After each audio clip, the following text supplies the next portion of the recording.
Okay, hello parents and students. Today we are going to show you how to get into Clever and Google Classroom through your home computer.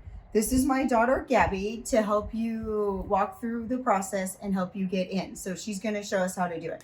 Parents and students, go ahead and open any internet browser that you have available. Then at the very top, go ahead and type in clever.cusd.com. Then it'll take you to the screen that says Log in with Active Directory. Go ahead and click on that, and it should bring you to a screen that says Clovis Unified School District.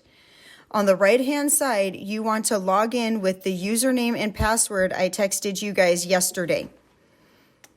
Go ahead and type in the username.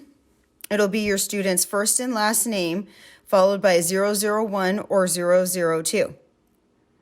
For the password, your password is the first initial of your student's name and the first initial of their last name, followed by that long number. It starts with 1500 or 702.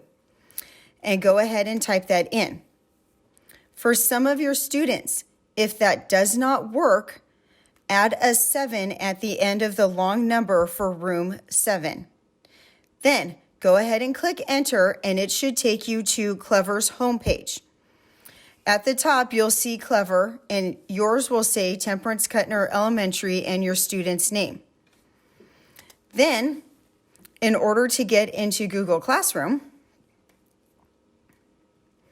go to Google Drive, that's the big G, click on it, and then at the very top, we call it the waffle.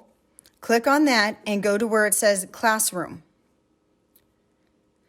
Then My Classroom should appear.